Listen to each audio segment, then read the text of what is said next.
하나님 말씀 이사야 43장 18절 21절까지 43장 18절부터 21절까지 한번 읽겠습니다. 다 같이 시작. 너희는 이전 일을 기억하지 말며 보라, 내가 새 일을 행하리니 이제 나타낼 것이다. 너희가 그것을 알지 못하겠느냐? 반드시 내가 광야의 길을 사막의 길을 장차 들짐승 곧 승냥이와 타조도 나를 존경할 것은 내가 광야의 사막의 강들을 내어 내 백성 내가 택한 자에게 마시게 할 것입니다. 이 백성은 내가 나를 위하여 지었나니 나를 찬송하게 하려 함이니라. 아멘. 아멘. 우리 찬양 하나 하겠습니다. 우리 324장 우리 한 장 부르고 시작합시다. 주님 곁으로 날 이끌소서.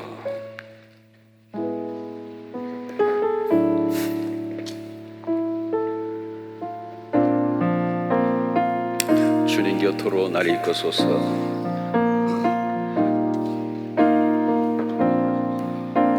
주님 곁으로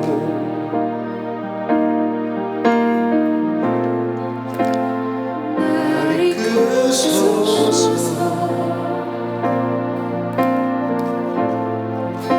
내 모든 것 따르며 주 음성 듣기 원하네. 나의 장소만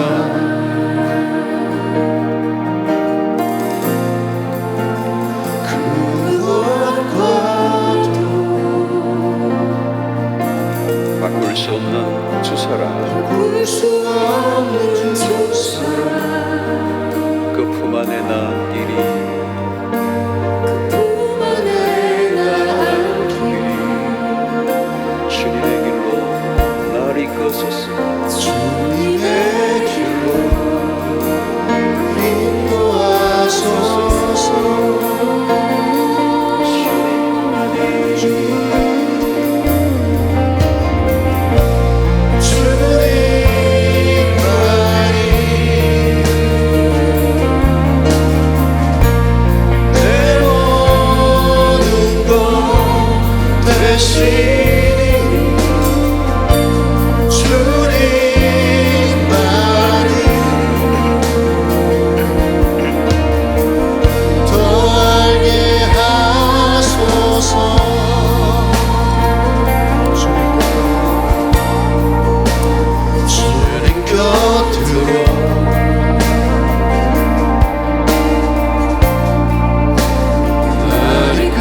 내 모든 것 대신 우리 여자분들만 합시다.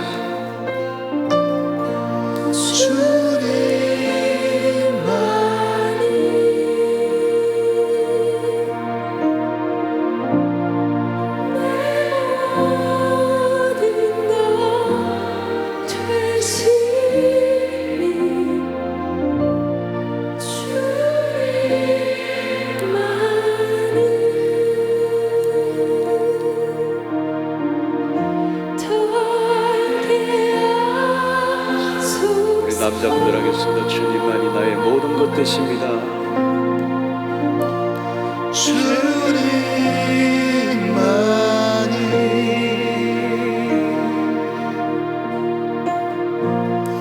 내 모든 것 되시니 주님만을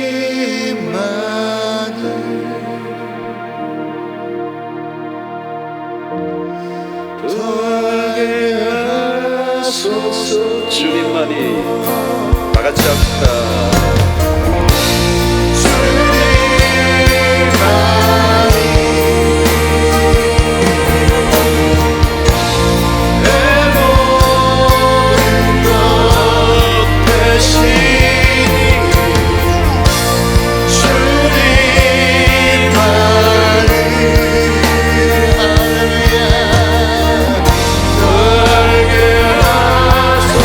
마지막 한 번만 하겠습니다. 주님만이 내 모든 것 되십니다.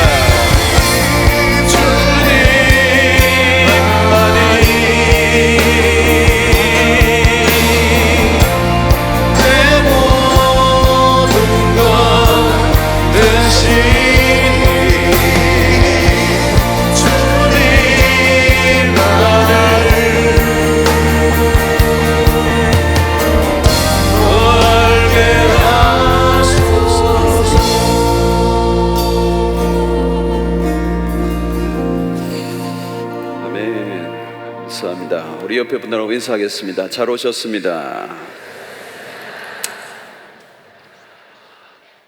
우리 청동부를 위해서 우리 박수 한번 치겠습니다. 고동부를 위해서 나온 치겠습니다.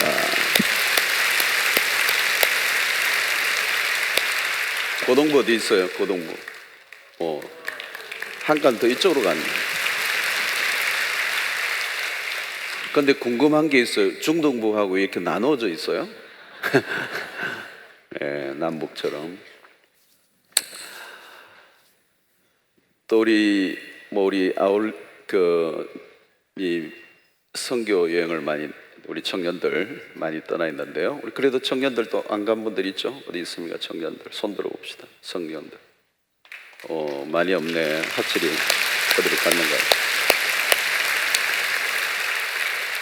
그 외의 분들을 위하여 박수 한번 치겠습니다. 감사합니다.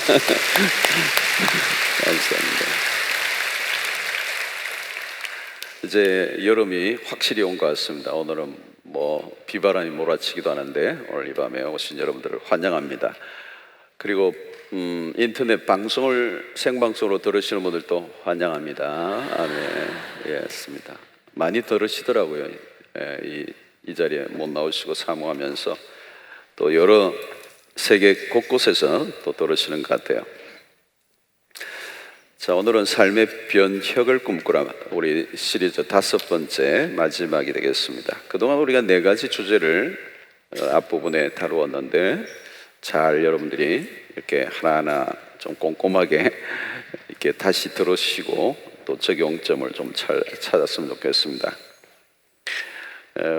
우리 장로교이기 때문에 우리 장로교 신자들은 이 하나님의 절대 주권, 주권적 신앙에게 아주 강하죠. 하나님이 하십니다. 하나님이 전적으로 역사하시는 것에 대해서 우리가 확실히 믿지만 그것 때문에 우리가 해야 할 일들에 대해서 소극적인 태도를 가지면 안 돼요. 하나님의 다 하십니다. 그러나 우리가 믿음으로 반응할 때 우리가 믿음으로 반응한 게 필요해요. 우리가 가만히 있으면 되는 게 아니고 우리가 그 하나님의 그 역사를 전적으로 믿고 적극적으로 반응할 때 하나님의 놀라운 역사들이 일어나는 거죠. 그래서 그동안 몇 주 이게 살펴본 내용들은 우리의 편에서 우리가 어떻게 좀 더 적극적인 태도를 가져야 될 것인지 뭐 이런 것들을 좀 많이 다루었습니다. 여러분, 하나님은 우리에게 이제 계속 기회를 주시죠.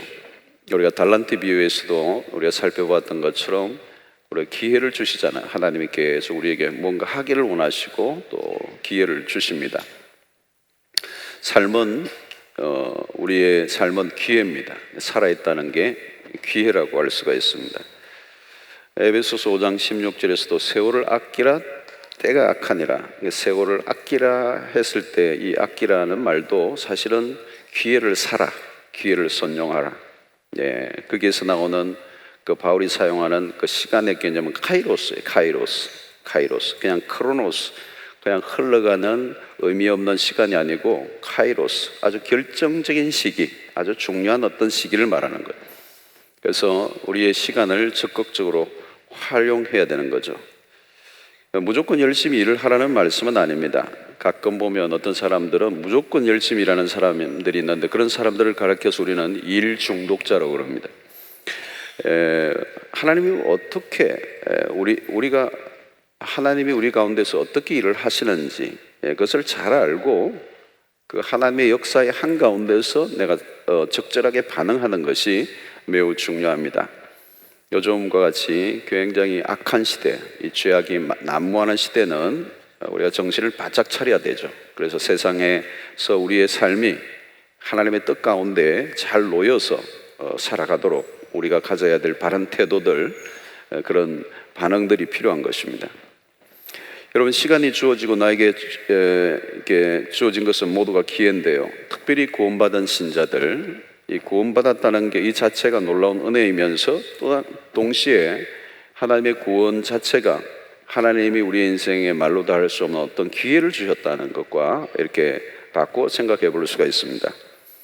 하나님이 우리에게 이런 공동체를 주시고 또 이런 은혜를 주시고 또 이런 말씀을 듣게 하시고 그냥 이 모든 게 우연히 주어진 것들이 아닌 거죠.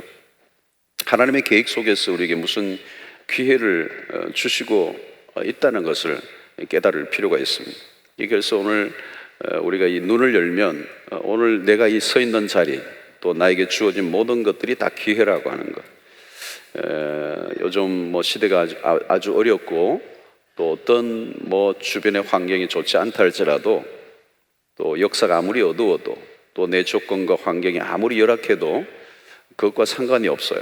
하나님의 거대한 뜻 안에 내가 이렇게 들어가면 그 마치 그 이렇게 진공관에 뭔가 특별하게 보호된 것처럼 세상의 그 어떤 문화와 환경에 전혀 영향을 받지 않고 하나님의 그 뜻이라고 하는 거대한 그 도구로서 이렇게 막 쓰임받는 그런 역사가 일어나게 되는 것입니다. 그래서 여러분, 우리에게 주시는 은혜를 그냥 당연하게 받으면 안 돼요. 그 은혜를 받는다, 구원을 받는다, 이 자체는 또 다른 하나님의 특별한 계획 속에서 우리를 부르신 것이고 우리에게 삶의 특별한 기회를 주신 것이고 또 이것은 세상이 알 수 없는 그런 독특한 부르심과 연관이 있기 때문에 그것은 큰 축복이라고 볼 수가 있습니다. 특별히 우리 수영도 같이 이렇게 좋은 공동체 안에서 말씀으로 양육됐고 또 계속해서 우리가 은혜를 받고 간다는 것은 그냥 은혜를 받았다가 아니에요. 우리의 눈을 열어주시고 우리의 가슴을 열어주시고 또 우리에게 어마어마한 기회를 하나님이 제공하고 있다는 사실이고 또 그것이 미래에 어떻게 될지 우리는 아무도 상상할 수 없는 것입니다. 여러분 안에 어떤 그런 기대감, 믿음이 뭘까요, 여러분? 믿음은 기대감이에요. 기대감이 있는 거예요. 계속 기대감이 생기는 거예요. 오늘 이 밤에도 기대감을 가지고 나오신 분들이 있겠죠? 여러분들 모두가. 어떤 분들은 가보자 이렇게 오신 분들이 있을지 모르겠어요. 다들 가니까 가보자 이렇게 그렇게 하고 오신 분이 없을 거예요. 기대예요. 믿음은 기대감이에요.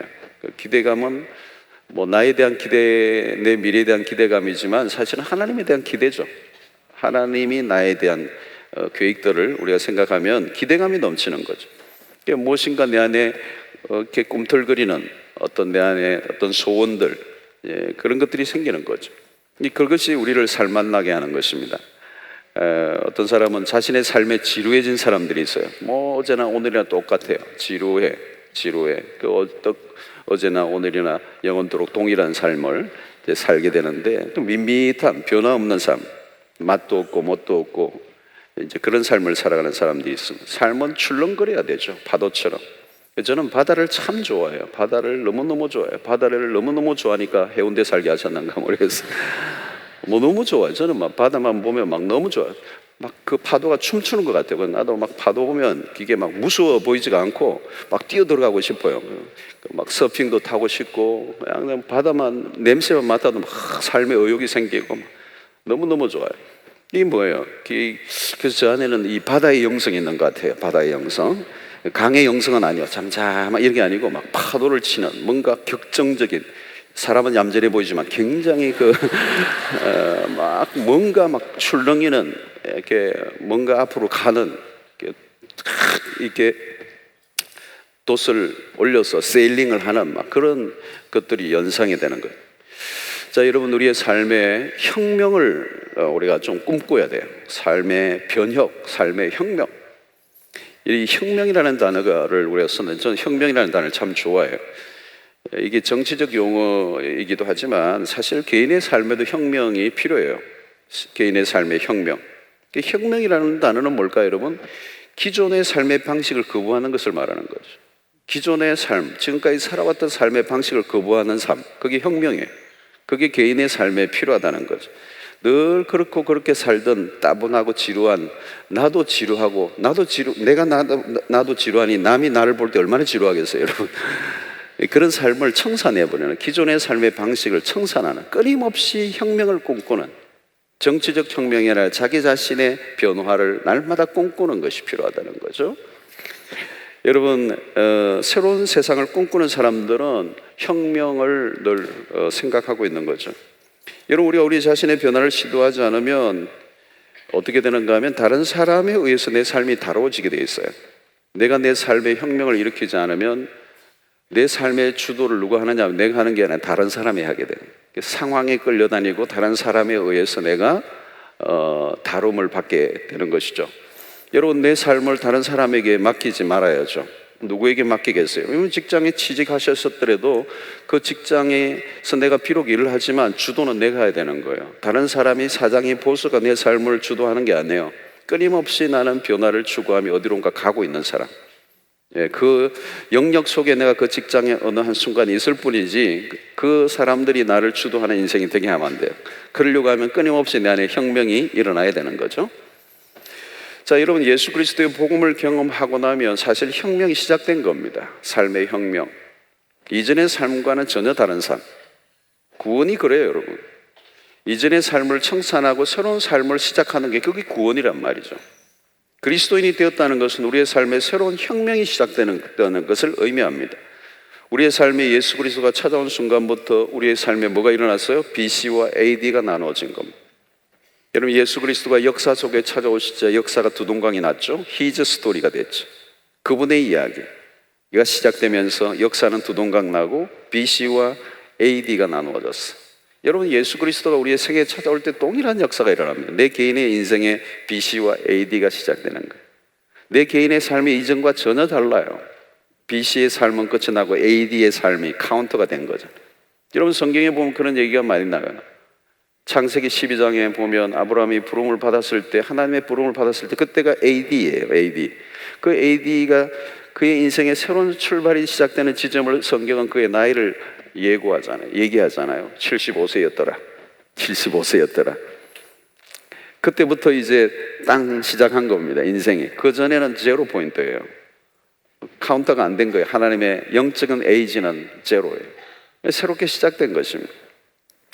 여러분, 예수를 믿기 이전의 삶과 이후의 삶은 완전히 다른 것입니다. 아멘입니까? 완전히 다른 것입니다. 비스무리한 삶이 아니에요. 완전히 다른 거예요. 이전의 삶의 연장이 아닙니다, 여러분.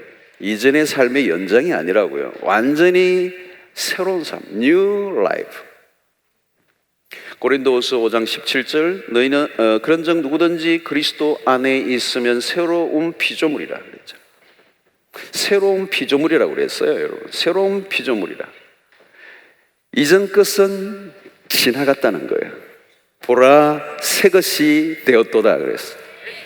New creation, new thing이 됐단 말이에요. 이전 것은 완전히 지나가 버렸어. 여러분, 내 삶의 이전의 삶의 방식도 다 사라지고 내가 옛날에 생각했던 꿈과 모든 내 삶의 그런 욕망과 모든 어떤 성향과 기질과 모든 게 다 지나고 새로운 게 시작됐다는 거예요.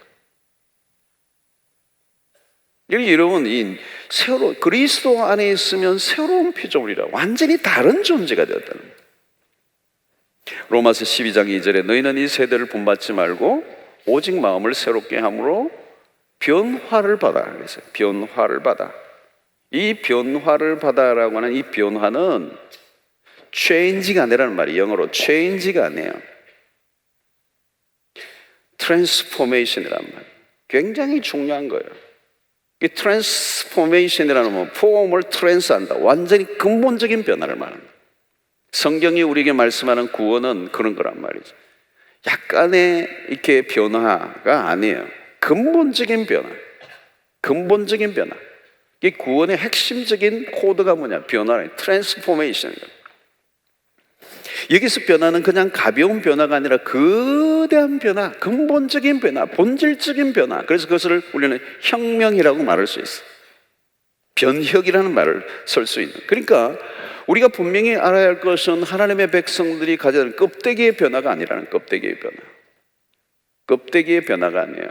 껍데기의 변화가 뭐예요, 여러분? 그냥 주일이면 교회 한번 왔다 갔다 하는 그런 변화가 아니라는 거예요.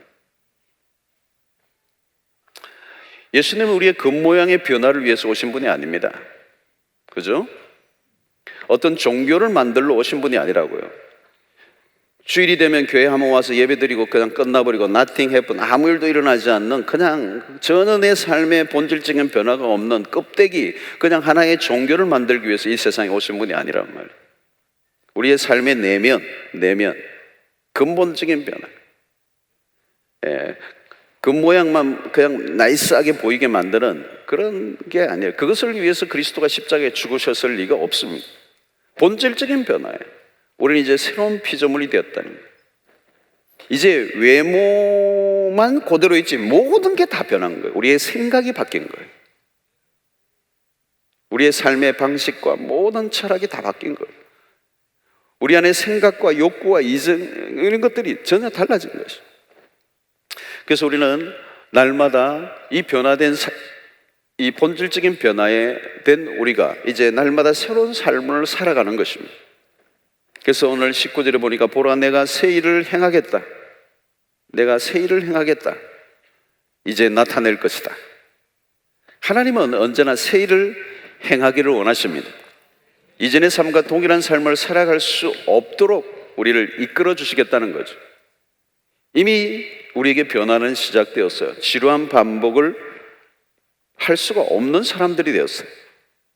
사랑하는 성도 여러분, 오늘 변화된 우리는 이제 새로운 내일에 대한 기대감을 갖고 살아가게 되는 것입니다. 변화에 대한 기대감이 없다면 이미 우리는 정말 지루한 삶을 살고 있는 거죠. 그래서 우리는 새로운 길을 열어가야 합니다. 이미 만들어져 있는 길이 아닙니다. 이미 만들어져 있는 길들, 사람들이 막 그렇게 만들어 놓은 길은 내가 가야 할 길이 아니에요. 사람들이 만들어 놓은 길에는 내가 끼어들 곳이 없어요. 새 길을 우리가 가야 하는 것입니다. 근데 이 누가 새 길을 내셨는가? 새 길은 하나님이 내신다고 말해요. 보라 내가 새 일을 행하리니 내가 광야의 길을 사막의 강을 내겠다. 우리가 길을 내는 게 아니고 하나님이 내신 길을 우리가 따라간다는 거죠. 하나님은 구원받은 백성들에게 이미 놀라운 길을 내셨습니다. 문제는 무엇입니까? 내가 나를 제한하고 있는 게 문제예요. 이스라엘 백성들에게 가나안의 삶은 혁명이죠. 혁명. 가나안으로 가는 길은 새로운 길입니다. 새로운 길. 이전에 노예의 삶이 끝이 나고 완전히 다른 삶이 준비되었습니다. 430년 동안 애굽에서 종살이 하던 그 백성들을 이제 이끌고 가나안이라고 하는 이 젖과 꿀이 흐르는 땅으로 인도를 하셨습니다. 자, 근데 이 새 길을 이제 닦아 놓으시고 그 길을 가게 하시는데 광야에 새길을 여셨잖아요. 새길을 열고 강을 내시는데 문제는 뭡니까? 자신들이, 이스라엘 백성들이 자신들이 스스로 자신들에게 걸려 넘어지는 거죠. 그런 곳에 들어가기에 부적합한 자들로 자기들이 느끼고 있는 거죠. 하나님이 바꾸어 놓으셨는데, 그리고 새길을 열어 놓으셨는데 스스로 그것에 대해서 부정적이고 소극적인 태도를 가지고 있는 것입니다. 여러분, 그들은 메뚜기 신드롬에 빠져 있었습니다. 이 메뚜기 신드롬, 그러니까 아직도 여전히 그들은 노예 생활의 그 옛날의 그 카테고리, 그 경계선 안에 머물러 있는 거예요. 자신들의 삶의 경계선을 꺼놓고 더 이상 나가려고 하지 않는 거죠.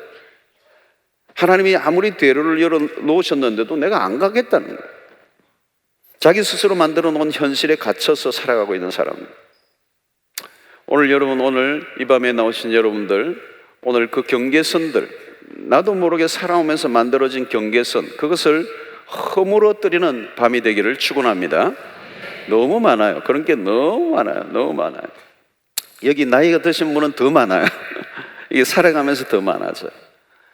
여러분, 현실 안주에 우리가 자꾸 젖어들어요. 현실. 아무리 그게 힘들어도, 고통스러워도 여러분, 사람은 거기에 이렇게 안주해요. 더 나가려고 하지 않는 것이죠. 새로운 것을 추구하기보다 안정된 현실을 더 원하는 거예요. 불확실한 미래를 선택하기보다 그냥 힘들어도 지금 현실, 거기서 빠져드는 거죠. 이 사람들이 변화를 두려워합니다. 변화를 두려워해요. 우리 모두가 변화를 두려워해요. 누군가 내 안정을 위협하면 적으로 간주해요. 사람들은 반복적이고 지루한 일상을 싫어하지만 정작 변화가 오는 것을 원하지 않습니다. 더 나은 미래를 원하지만 그것을 위한 위험을 감수하려고 하지 않는 거예요. 나는 더 나은 미래를 원해요. 그런데 그 위험을 감수해야 되잖아요. 리스크가 있단 말이죠. 그 위험을 감수하려고 하는 마음이 없어요. 그 용기가 없는 거죠. 그러니까 더 나은 미래를 원하는 마음보다 그 위험에서 오는 두려움이 더 크기 때문에 사람들은 그 안에 갇혀서 꼼짝을 하지 못하는 거죠. 그래서 이스라엘 백성들은 언제나 이스라엘의 그 지도자로서 모세가 하나님의 명을 받고 그들의 능력을 베풀면서 이끌고 가지만 마지못해 끌려가는 거예요. 여러분, 그림을 보면, 성경을 이렇게 들여다보면 그림을 그리면서 좀 보세요. 이스라엘 백성들이 그냥 목이 끌려가는 거예요. 안 가려고 하는 거예요. 모세는 가자 그러고, 그러니까 백성들은 끊임없이 돌아가려고 하는 거예요. 옛 삶으로 애굽으로 돌아가자 18번 음악 차트 인기 순위 1위 곡이에요. 돌아가자 고백. 그래서 여러분, 하나님 오죽하면 넘실거리는 강을 건너 홍해를 건너가게 하셔요. 더 돌아오지 못하도록. 그들에게 아무리 젖과 꿀이 흐르는 땅을 약속하셨다고 해도 익숙하게 살아왔던 노예 생활이 더 끌렸습니다. 미래의 불투명에서 오는 이 두려움, 이게 굉장히 큰 거예요. 변혁을 꿈꾼다면 현재 나의 삶의 안정을 보장하는 울타리를 계속 허물어뜨려요. 계속 허물어뜨려야 돼요. 우리는 늘 변화를 거부하는 마음과 변화를 꿈꾸는 그 두 사이에서 싸움을 치르고 있는 것입니다. 어느 쪽을 선택하느냐에 따라 인생이 전혀 다른 길을 걸어갑니다. 이 두 인생입니다. 크게 보면 두 인생이에요. 불확실하게 보이지만 미래를 향해 변화를 시도할 것인가, 아니면 더 나은 미래보다 현실이 제공하는 안전함을 선택할 것인가. 지금 여러분들 모두 이 두 사이에 서 있는 것입니다. 이스라엘 백성들이 홍해를 사이에 두고 양갈래 길에 서 있는 것과 마찬가지입니다. 일시적으로 혼돈이 오는 것은 사실이죠. 지금까지 붙들고 있던 것을 거부하는 것은 결코 쉽지가 않습니다. 여러분, 나이가 들어가면서 우리는 자꾸 현실주의자가 돼요. 현실. 익숙한 현실을 자꾸 즐기려고 하는 것입니다. 더 이상 나아가려고 하지 않나. 현실주의자가 되는 거예요. 현실주의자. 자꾸 현실이 미래의 어떤 하나님의 약속을 꿈꾸기보다 현실이 더 좋아요. 현실에서 주는 그 조그마한 것을 붙들려고 하는 거예요. 우리 여러분, 이 자매들도 젊을 때는 결혼하기 전에 뭐 사랑이요 뭐 이러지만요, 나이가 들어가면요 그 남자 돈 있대 뭐 이래요. 뭐 사랑이고 뭐고 다 사라지고 돈 있냐 그 인간 뭐 이러고 있어요. 돈 없으면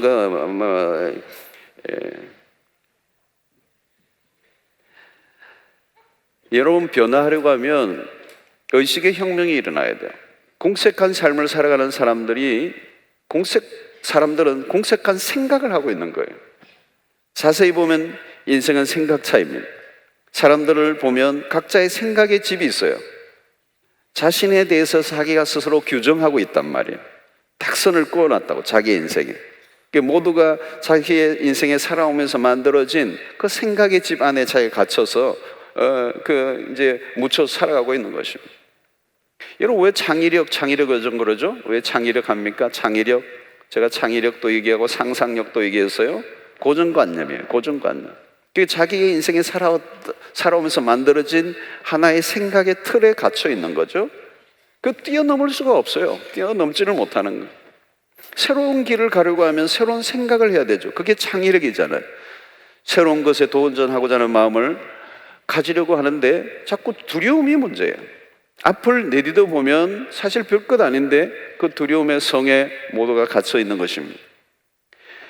여러분 보십시오. 누가 우리의 인생을 방해하지 않습니다. 나를 방해하는 사람은 없어요. 누가 누구 때문에 내가 내 인생이 이렇게 됐니, 다 거짓말이에요.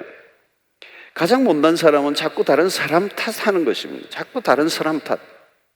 상처 얘기도 하는데 사실 근본적으로 들어보면 상처도 준 사람이 있긴 하지만 다 자기 탓이에요. 왜 받아요? 안 받으면 되지.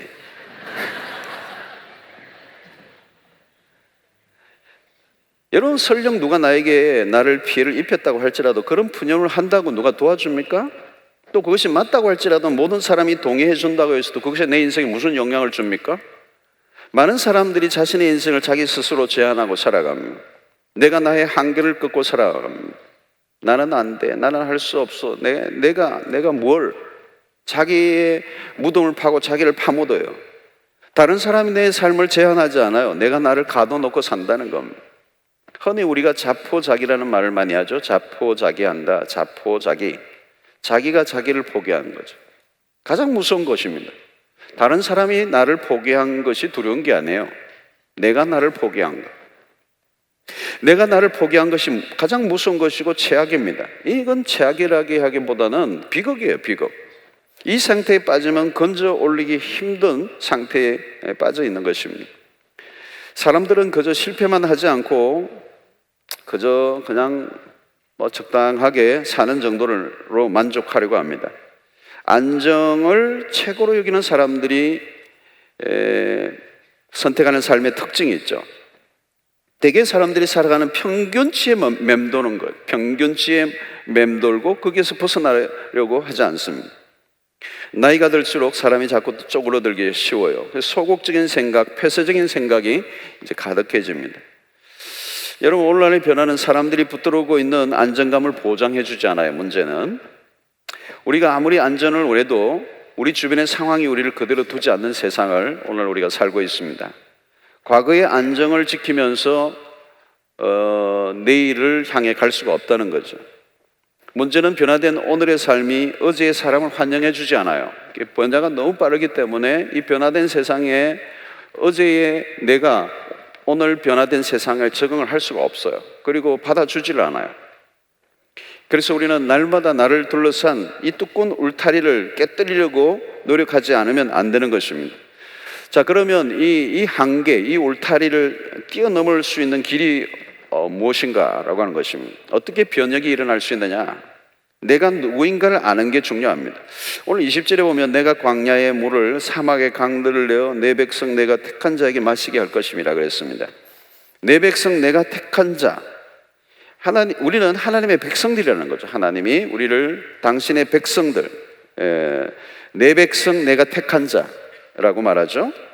우리가 하나님의 택함을 받은 백성들이라는 거죠. 오늘 여러분, 하나님이 누구에게 길을 내시죠? 택한 자, 당신이 택한 당신의 백성들. 이것은 새로운 신분에 대한 자각을 우리가 하게 하시는 말씀이에요. 우리는 하나님의 백성들, 하나님의 택하신 백성들. 무엇을 말해주죠? 이것은 우리의 인생이 우리에 의해서 결정되지 않는다는 것입니다. 나의 계획보다 더 크고 놀라운 계획이 있다는 것입니다. 이 부분이 굉장히 중요해요. 우리에 대한 하나님의 계획, 인생의 혁명은 하나님으로부터 시작이 됩니다. 우리가 다르게 살도록 하신 분이 바로 하나님이십니다. 우리가 도무지 상상할 수 없는 일들이 우리의 바깥에서 일어납니다. 그것이 바로 하나님이시죠. 이것이 세상에서 말하는 자기 혁신 혹은 자기 혁명과 다른 면입니다. 세상이 말하는 자기 혁명, 세상에서도 이 혁명, 자기 혁명이라는 말을 많이 하죠. 이것은 자기 안에서 계획하거나 음모를 꾸민 것이지만 우리는 다른 것입니다. 우리의 삶의 혁명은 사실 하나님으로부터 시작이 된다는 거죠. 이스라엘 백성들이 스스로 노예 생활에서 어떻게 헤어나올 수가 있었겠습니까? 그들은 뼛속까지 노예의식으로 가득 차 있었습니다. 그들은 이제 노예로 산다는 것 자체도 의식할 수가 없어요. 여러분, 너무 오래 있으면 내가 노예다 그런 것도 없어요. 완전히 자기 안에 그 노예의식으로 그냥 도배를 하고 있기 때문에 대대로 내려오는. 그럼 내가 뭐 노예인데 뭐 이런 그런 의식이 없어요. 그냥 노예로 사는 거예요, 자동적으로. 하나님이 그들을 이끌어내지 않으면 소망이 없는 거죠. 그들을 자유인이 되게 하시고 가나안으로 불러내신 분이 하나님이십니다. 그래서 이 출애굽은 하나님의 의지죠. 하나님의 의지. 하나님이 의지를 가지시고 그 백성들을 이끌어내시고 세계를 행하시는 일들입니다. 하나님은 오늘 우리에 대한 놀라운 계획을 가지고 우리를 부르셨어요. 우리를 구원하신 목적이 분명합니다. 하나님은 우리에 대한 놀라운 계획을 가지고 계십니다. 그러므로 우리 자신이 누구인가를 분명히 아는 게 필요해요. 정체성입니다. 정체성. 내가 누구인가를 알면 혁명이 이미 시작된 겁니다. 내가 누구인가를 알지 못하면 새로운 일이 일어날 수가 없습니다. 여러분, 우리가 누구입니까? 오늘 이 밤에 오신 우리 모두는 하나님의 택함을 받은 백성들입니다. 하나님이 택하셨다는 말씀은 하나님의 목적을 가진 존재라는 것입니다. 이 존재의 혁명이 일어나는 말씀이죠. 하나님이 우리에 대한 놀라운 계획을 가지고 계신다는 거예요. 이 사실을 알면 이제 흥분이 되는 거예요. 뭐 내가 어떤 꿈을 가졌던, 내가 어떤 실패를 했던, 내 조건이 어떤 것이든 그게 그렇게 중요하지가 않아요. 중요한 것은 뭐냐면 하나님이 우리에 대한 계획을 갖고 계신다는 거예요. 하나님의 이 계획이 바로 우리의 인생에는 혁명을 일으키는 것입니다. 이것이 하나님의 편에서 시작됐다는 거죠. 우리가 우리의 삶을 바꿀 수는 없어요. 우리를 바꾸시가 하시는 것은 하나님이십니다. 하나님의 편에서 혁명은 계획됐고 혁명은 지금 진행되고 있습니다. 우리가 새로운 일을 시작할 수 없어요. 우리 안에 새로운 게 없어요. 우리가 별일을 다 하려고 공리를 해도 우리 안에서 나온 것들은 거기입니다. 그래서 하나님 우리에게 새 길을 여셨다는 거죠. 우리에게는 신선함이 없어요. 늘 거기서 거기에. 그러나 하나님께서 우리의 삶의 계획을 가지시고 새 일을 열어주신 것입니다. 하나님 우리를 구원하신 목적이 무엇입니까? 우리의 혁명은 하나님의 손에 온전히 붙들려질 때 일어난다는 거죠. 나의 꿈이 아니라 하나님의 꿈이 중요합니다. 그래서 21절에 이 백성은 내가 나를 위하여 지었다. 나를 찬송하게 하려 함이니라. 에베소서 2장 10절에도 유명한 말씀이 있죠, 여러분. 우리는 그의 만드신 바라 그리스도 안에서 선한 일을 위하여 지으심을 받은 자니 이 일은 하나님이 전에 예비하사 우리로 그 가운데서 행하게 하려 하심이니라. 여기서 우리는 그의 만드신 바라, 이게 우리는 그의 만드신 글작품이다. 그래서 하나님의 선한 일을 위하여 지으심을 받았다. 택하신 목적이 분명하죠. 하나님의 영광을 드러내기 위해서. 하나님은 우리를 이끌어 가세요. 우리가 우리에 대해서는 잘 몰라요. 우리가 우리의 자신이 어떤 존재인지에 대해서 우리는 이제는 알지 못했습니다. 그래서 여러분, 유명한 이 소크라테스가 너 자신을 알라, 이 말은 대단히 중요한 철학적 명제이면서 우리의 삶에 매우 중요한 하나의 주제이죠. 주제. 우리 인생의 주제예요. 내가 나를 몰라요. 모르기 때문에 자신의 가치를 전혀 알지 못하고, 그렇기 때문에 자신의 삶의 계획과 분명한 어떤 방향을 찾을 수가 없는 거죠. 그래서 이 내가 누구인가, 이걸 지금 알려주시는 거죠. 이 아이덴티티, 정체성입니다. 정체성, 내가 누구이냐. 우리가 이제 중학생, 고등학생들이 많이 이제 이 청소년기에 방황을 많이 하잖아요. 막 혼란해요. 혼란이 많이 일어나요. 그 혼란은 딴 게 아니에요. 내가 누구인가를 몰라요. 특별히 중2 때 잘 몰라요. 중3은 약간 이제 이제 고비를 넘겨가고 있는데, 이게 내가 누구이냐, 이게 오는 거예요. Who am I? 내가 누구냐, 이게 모르기 때문에 막 방황을 하는 거예요. 자기 마음대로 하고 때로는 막 자해도 하고 죽으려고 그러고 이제 그러는 것입니다. 별별 일이 다 일어나는 거예요. 근데 사실 이 중학교 때, 고등학교 때 은혜를 받으면 정체성이 잡히잖아요. 그러면 일평생 가요. 굉장히 중요한데. 근데 그때 안 잡힌 사람은 죽을 때까지 안 잡히고 가는 경우도 있어요. 예. 무시무시한 얘기예요. 무시무시한 얘기인데, 그래도 이제 교회 와서 은혜를 받고 할 때 이게 일어나는데, 사실은 이게 빨리 잡힐수록 좋다는 거죠. 내가 누구냐? 이 이스라엘 백성들이 결국은 혼란을 겪은 게 뭐예요? 하나님이 길을 여시는데도 안 가겠다는 거예요. 자기 자신이 누구인지를 몰랐다는 거죠.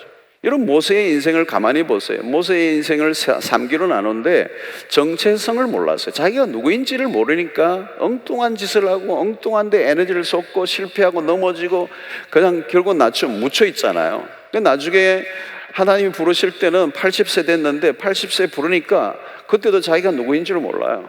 하나님이 알려주시죠. 하나님을 만나게 되고 하나님 안에서 자기의 존재를 다시 재발견하잖아요. 그러면서 자기의 인생이 이제 새로운 인생이 열리면서 하나님 앞에 이제 멋있게 쓰임받는 출발이 되는 것입니다. 중요한 것은 뭘까요? 우리가 하나님을 알 때 주어지는 가장 큰 축복이 뭐냐? 내가 누구인지를 선명히 아는 것입니다. 이게 큰 축복이에요. 그래서 뭐 우리가 늘 듣는 얘기지만, 첫 번째는 하나님 발견, 두 번째는 그 하나님 발견할 때 나를 발견, 세 번째는 나를 발견하면 사명이 발견된다. 뭐 이게 뭐 늘 우리가 들었던 교과서적인 해답이란 말이에요. 하나님을 발견해야 내가 누구인지를 알게 돼요. 내가 누구인지 알아야 내가 뭘 해야 될 존재인가를 깨닫는 사명 발견이라는 이 세 가지가 딱 맞춰져야 되는데, 이 딱 맞춰지지 않으면 모든 게 어긋나고 이제 많은 것입니다. 여러분, 내가 누구인지를 어떻게 알 수가 있어요? 하나님을 발견해야 돼. 하나님을 만나야 됩니다. 그러니까 혁명은 사실 자기 발견이에요. 자기 발견. 내가 누구인가에 대한 발견이에요. 그러면 자기 존재에 대한 발견이 일어나면서 자기 존재의 밑바닥에서부터 치고 올라오는 내 존재를 여는 탄성이 터진단 말이야. 유레카, 찾았다, 이거야, 이거를 위해서 내가 살아야 돼 라고 하는 그 굉음이 내 존재 안에서 팍 터져 나오는 이제 그 사건이 일어나야 인생의 혁명이 시작되고 멋있는 삶이 그때부터 시작되는 거예요.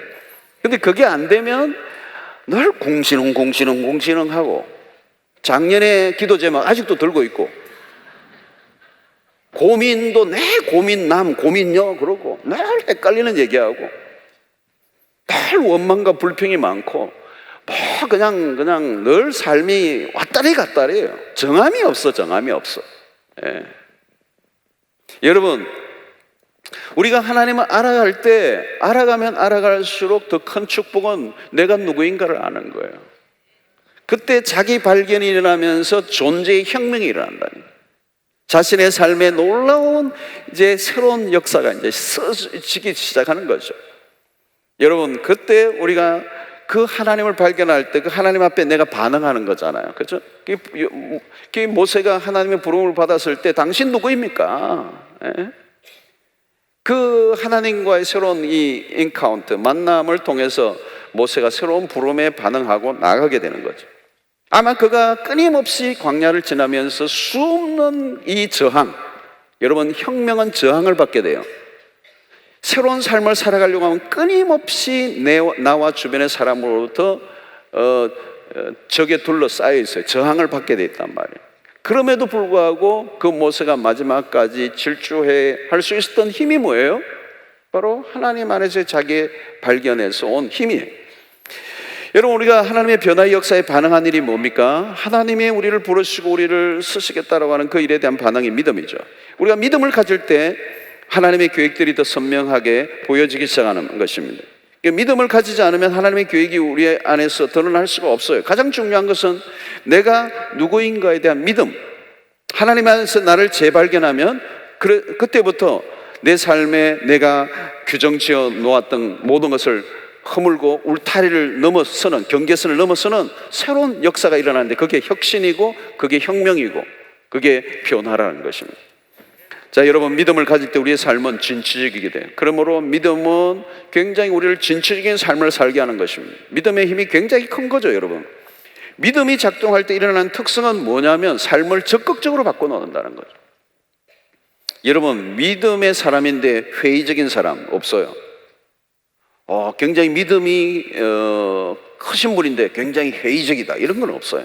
그 같이 있을 수가 없어요. 염세주의에 빠진 믿음의 사람, 이런 건 없어요. 그게 불가능한 거란 말이죠. 같이 다닐 수 없는 단어예요. 믿음이란 하나님에 대해서 마음을 열어놓는 일이잖아요. 이게 굉장히 적극적인 그런 삶을 살게 되는 것입니다. 여러분, 하나님에 향해서 마음을 열면 새로운 세계가 밀려옵니다. 희망이 밀려오죠. 왠지 자신감이 밀려와요. 무엇인지 모르지만 새로운 세계에 대한 기대감이 막 꿈틀거리는 것입니다. 믿음이란, 여러분, 하나님의 세계에 내가 접촉되는 거 아닙니까? 우리의 삶에 하늘의 일이 일어나는 거죠. 그것을 가리켜서 우리는 초월이라고 말해요. 현실에서 현실을 뛰어넘는 역사가 일어나는 거, 초월, 그렇죠? 이 초월이라는 단어예요. 신자의 삶. 신자의 삶은 초월의 삶이에요. 나 혼자 초월해 보겠다는 도사들이 있는데 그건 불가능한 일이에요. 바울은 뭐라고 얘기합니까? 빌립보서 4장 13절에 내게 능력 주시는 자 안에서 내가 모든 것을 할 수 있느니라. 내게 능력 주시는 자 안에서 내가 모든 것을 할 수 있다. 이게 뭡니까, 여러분? 초월이에요, 초월. 내게 능력 주시는 자 안에서 모든 것을 할 수 있다. 모든 환경을 뛰어넘을 수 있다. 이 믿음의 삶이 하는 게 뭡니까? 초월이죠. 신자가 되었다는 것은 초월의 삶이에요. 초월의 삶과 반대되는 삶의 개념이 뭡니까? 노예의 삶이에요. 노예의 삶. 노예의 삶은 뭘까요? 늘 끌려다니는, 그냥 굴종의 삶, 치욕의 삶, 모든 환경에 눌려서 끌려다니는 삶, 그 환경에 주는 그 어떤 경계선을 뛰어넘지 못하고 늘 그 안에서 허우적거리는 인생. 여러분, 이 노예는 자유가 없잖아요, 여러분. 이스라엘 백성이 그렇게 살았어요. 초월의 삶은 자유인의 삶이 더 이상 매여 있을 게 없어요. 매여 있지 않아요.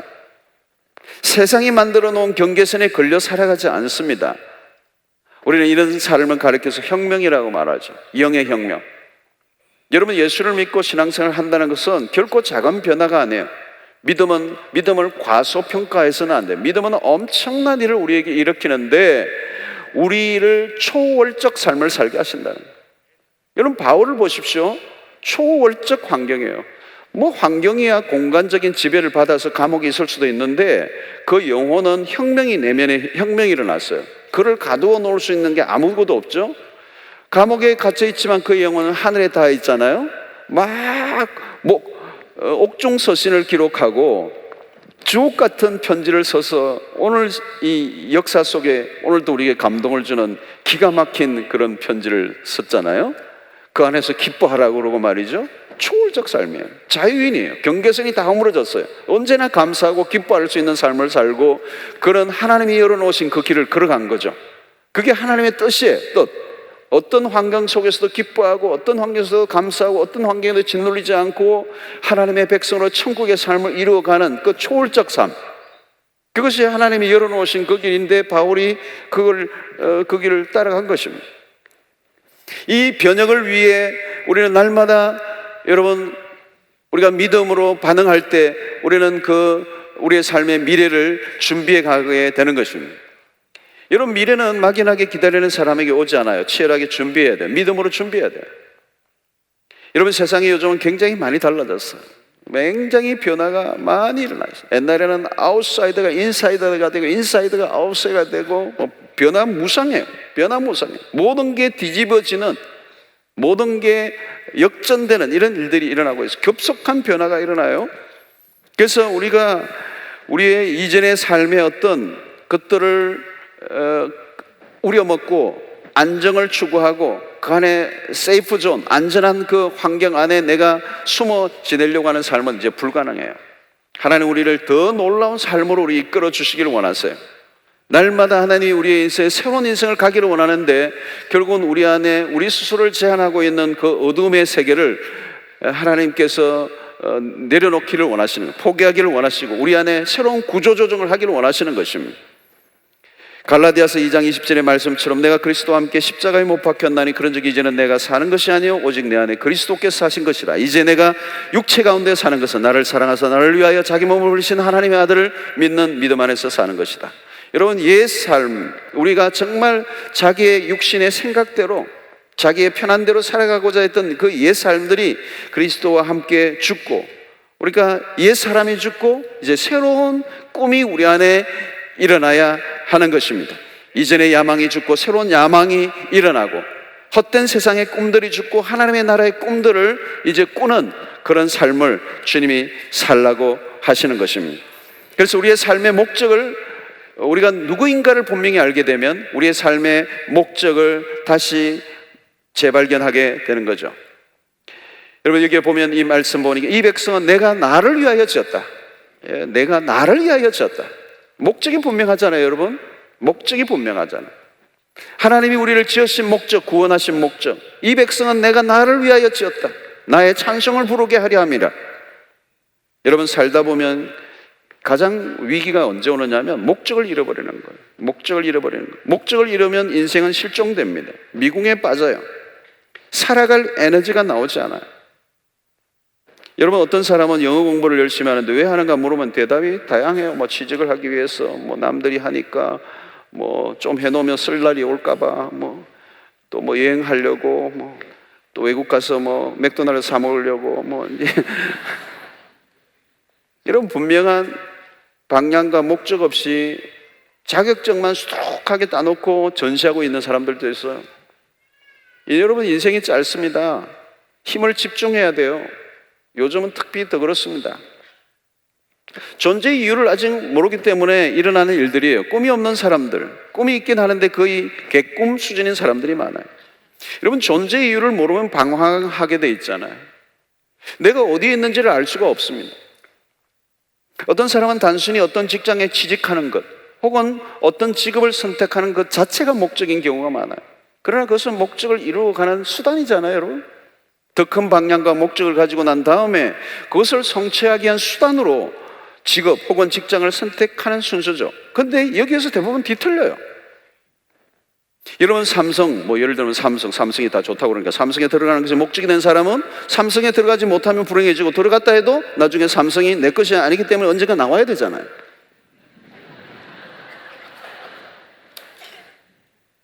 그것이 우리의 목적이 될 수가 없단 말이에요. 그런 것을 목적으로 삼는 사람은 일평생 사람들과 경쟁하며 살아야 돼요. 남과 경쟁하며 살아야 돼요. 얼마나 많은 사람이 또 들어가려고 그래요, 그죠? 또 들어가면 또 얼마나 많은 사람과 경쟁해가 살아남아야 되잖아요. 다른 사람과 경쟁하며 살아가는 인생.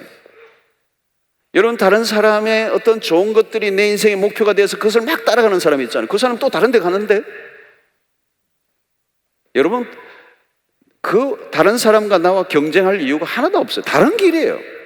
하나님이 우리 모두에게 하나님이 각자의 멋지게 살아갈 길을 만들어 놓았단 말이에요.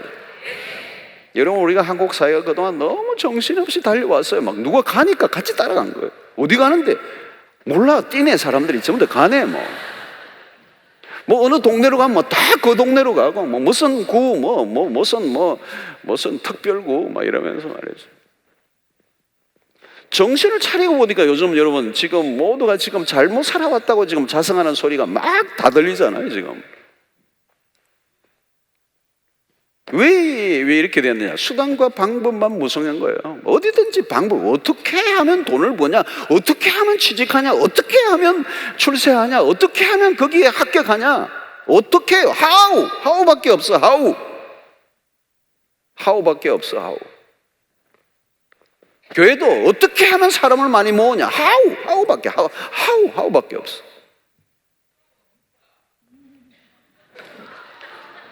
왜 살아야 하는지에 대한 본질적인 질문을 하지 않았다는 거예요. why라고, why. 가치와 목적을 무시하고 살아온 거죠. 요즘 여러분 인문학에 대한 책들이 시중에 굉장히 많이 나오잖아요. 물론 막 하도 쏟아져 나오니까 어떤 거는 좀 위험한 책들도 많이 나오긴 하는데, 인문학의 책들이 나오는 게 뭡니까, 여러분? 인문학이 없어져 버렸다는 거예요. 문학과 역사와 철학이 없어져 버리고 그냥 돈 버는 기계처럼 돈 하면서 살았단 말이에요. 우리가 이러면 돈벌레가 아니잖아요. 돈벌레. 세속적 성공이 우리의 목적이 아니란 말이에요. 우리는 신앙이라고 하는 그 이름으로 또 그런 성공에, 세상의 성공에, 세속적 성공에 합류해서 막 정신없이 살았단 말이에요. 그러니까 신앙 자체도 막 뒤틀려 버렸어요. 우리 신앙이 굉장히 왜곡되어 있단 말이에요. 신앙이 본질에서 벗어났다. 신앙도 도구가 되어버렸다. 기도도 도구가 되어버렸다. 어떻게 하면 내 목적을 이룰 것인가에 대한 도구로 기도가 사용되고 믿음이 사용되고 모든 게 그렇게 됐다는 거예요. 이 백성은 나를 위하여 지었다니, 나를 지었나니. 우리가 하나님을 위해서 존재하고 하나님의 찬송과 영광을 올려드리기 위한 목적으로 우리가 지원받았다.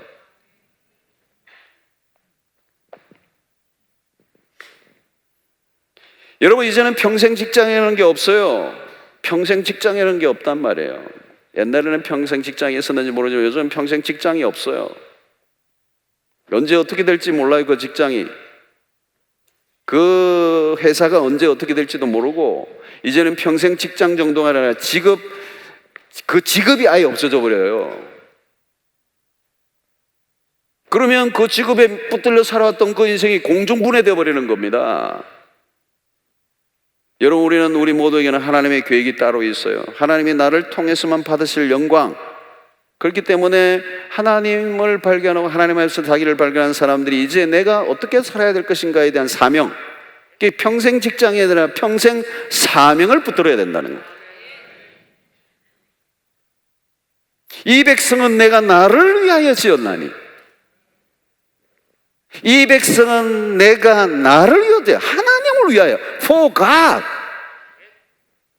하나님의 영광을 위하여, Soli Deo Gloria, 오직 하나님의 영광을 위하여.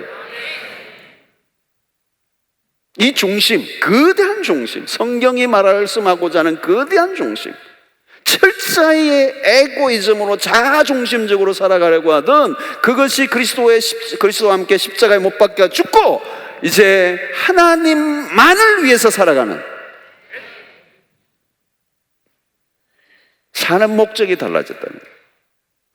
여러분, 내가 누구인가를 알면 사명이 선명해져요. 우리가 흔히 이야기하는 꿈, 비전, 사명, 소명, 뭐 다 이런 얘기들이죠. 눈을 뜨고 있어도 보이고 감아도 보이는, 피할 수 없는, 내가 살아야 할 확실한 이유를 붙들어야 된다. 여러분, 사명자는 태도가 달라요. 사명자는 태도가 달라요. 자기의 살아왔던 자신의 고정관념에서 벗어나 새로운 세계에 대한 하나님의 부르심에 모험을 거는 거죠. 그래서 여러분, 성경에 나오는 모든 하나님의 사람들은 믿음으로 반응할 때 그것은 모험이에요. 리스크, 위기를 가져오는 거죠. 그래서 여러분, 믿음으로 사는 삶은 위험한 삶이에요. 안전한 삶이 절대로 아니에요. 믿음의 삶은 위험한 삶이에요. 이전에 한 번도 가보지 못했던 미래를 향하여 발을 내딛는 거예요. 대단히 위험한 거예요. 홍해를 향하여 발을 내딛는 거 위험한 거예요. 자신이 울타리에서 빠져나온다는 것 자체가 굉장히 위험한 거예요. 편안한 삶, 안전한 삶을 걷어치우고 새로운 삶으로 시작한다는 것은 굉장히 위험한 거예요. 안주하는 삶을 거부하는 순간 우리의 삶에는 고통이 찾아올 수 있어요. 여러분, 지금 너무 편안한 삶을 살아가는 사람은 믿음의 반대편에 살아가고 있다고 해도 과언이 아니에요.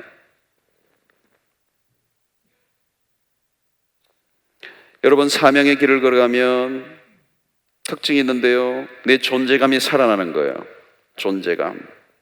내가 하고자 하는, 하나님이 하신 일을 내가 하고 있을 때 비로소 내가 되잖아요. 내가 나 자신이 된다고. 내가 나다워진단 말이에요.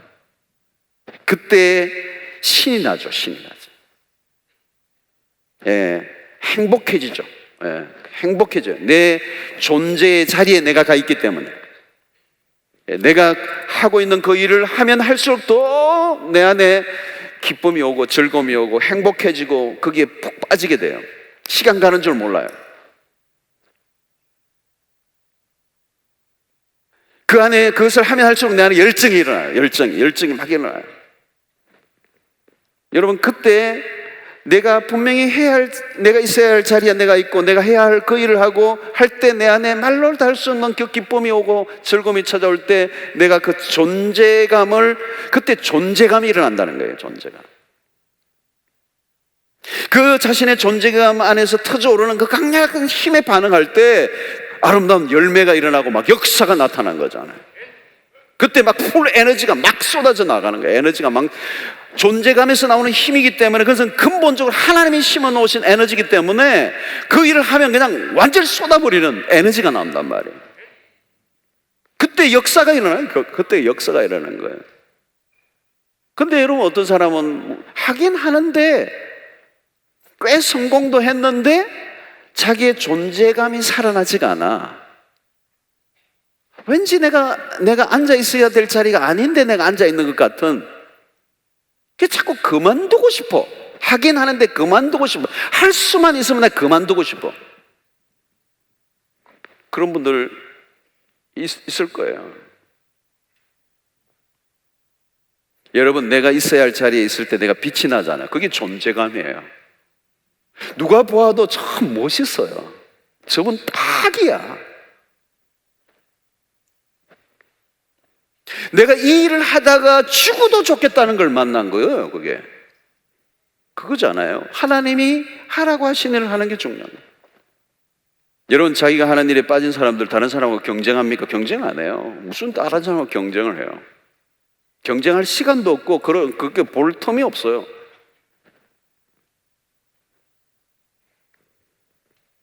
이게 여러분 삶의 혁명이죠. 삶의 혁명. 신바람이 나고 흥이 나고 일에 집중력이 생기고 죽는지 사는지 모르고 막 미칠 정도로 그냥 막 내 안에 흥분이 일어나는, 절대 지루하지 않아요. 여러분, 노예의 삶은 어떤 삶이에요? 노예? 흥이 없어요. 노예는 흥이 없어요. 흥이 나는 일을 한 번도 해본 적이 없어요. 노예는 모든 것을 타의에 의해서 움직입니다. 삶의 주도권이 없어요. 왜 해야 되는지 몰라요. 남들이 하니까 따라하는 거죠.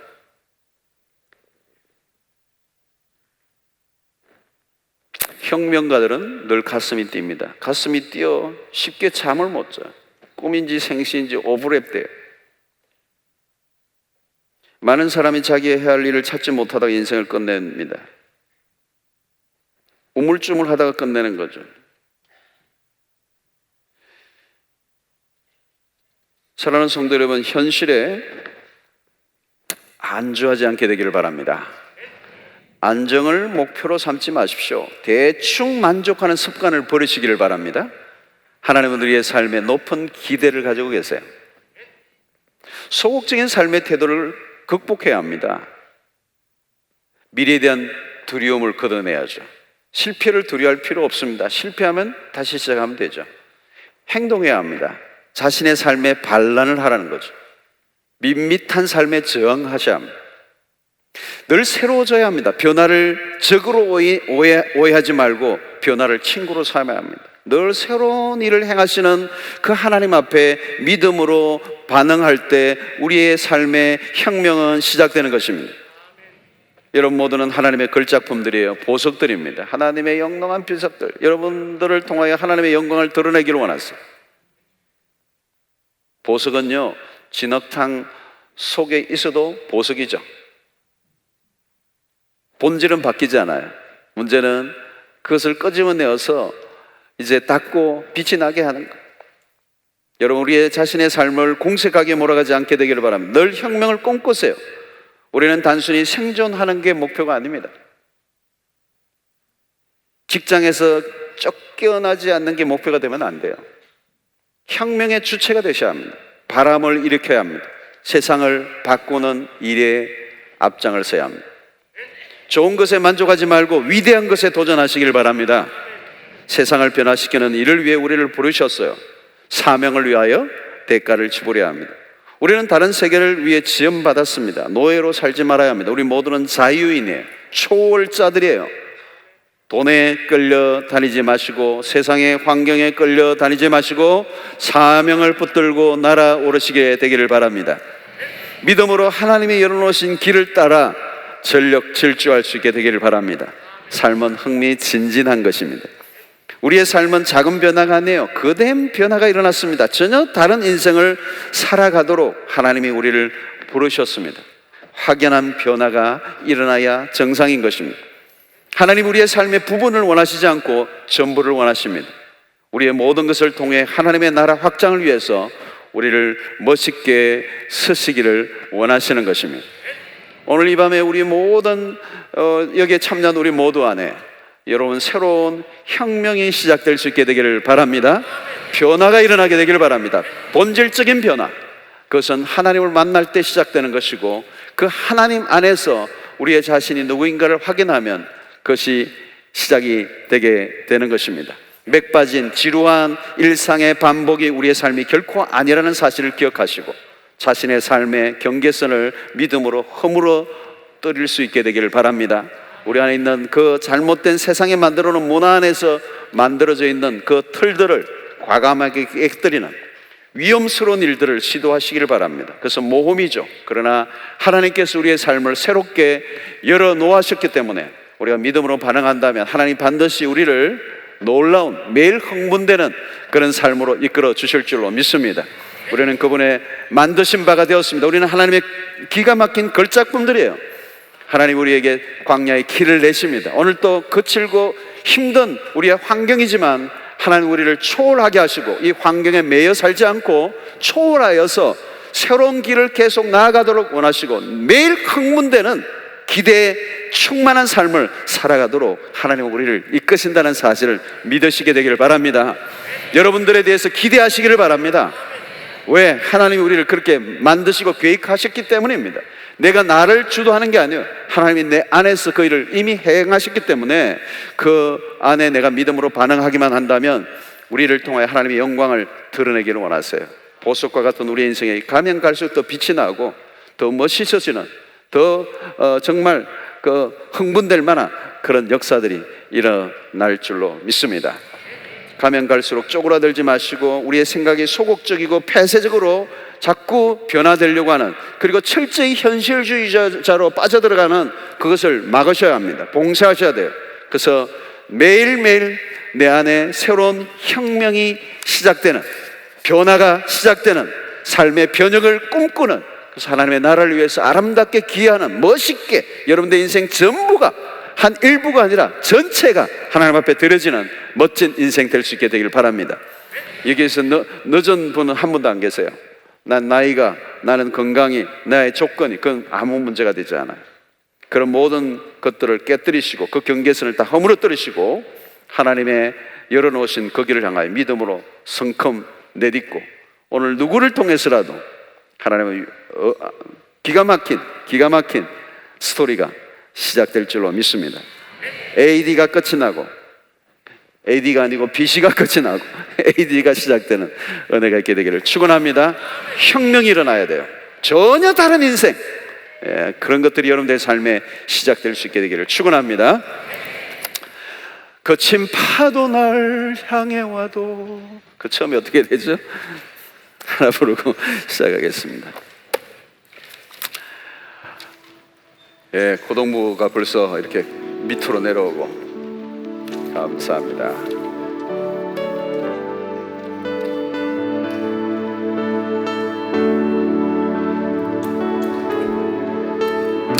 찬양하고 우리 기도로 나아가도록 하겠습니다.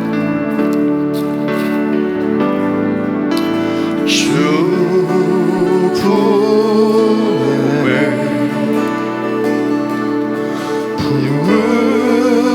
품으소서.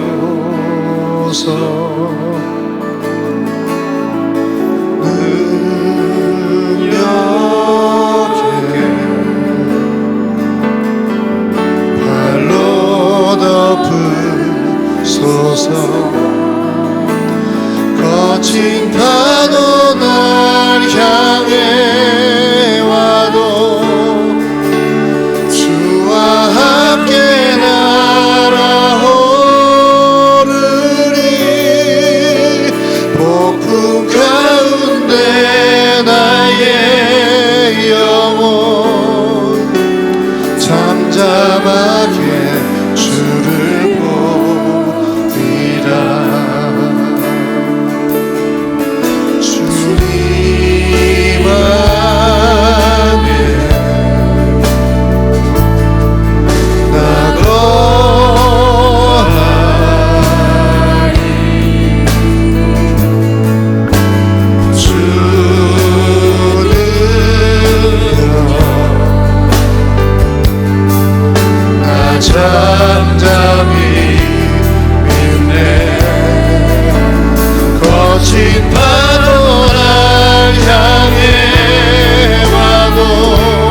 번 더 하겠는데요, 여기 이 찬양의 포인트는 거친 파도 날 향해 와도 주와 함께 날아오르리.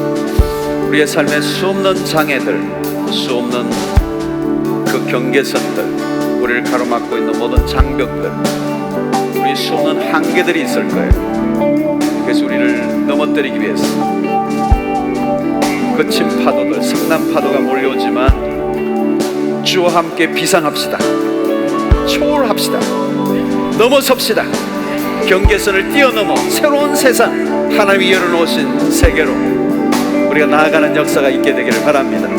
아무리 수없는 장애가 있다 할지라도 하나님이 우리의 삶의 길을 열어오신 길로 나아간다면 어떤 방해도 이겨내고 승리할 줄로 믿습니다. 이미 하나님은 우리에게 새 길을 열어놓으셔서 또 우리를 승리하도록 모든 조건을 만들어 놓으셔서 믿음으로 반응하고 나아간다면 현실에 안주하지 않고 과거로 귀향하려고 하는 그 모든 생각들을 걷어내고 우리가 믿음으로 용기를 갖기만 한다면 우리 한 사람 한 사람의 생애를 놀랍게 바꿔놓으시고 우리의 삶에 놀라운 혁명들이 일어나게 될 줄로 믿습니다. 거친 파도 날 향해 와도 주와 함께 날아오리. 거친 파도, 거친 파도 날 향해 와도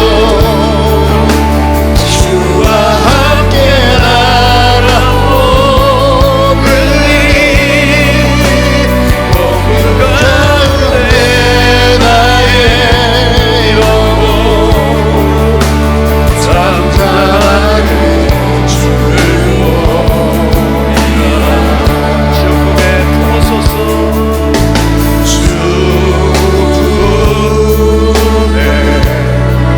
우리를 품어주시기를 원합니다.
여러분들이 안전한 삶이라고 여기는 그곳은 안전한 곳이 아니에요.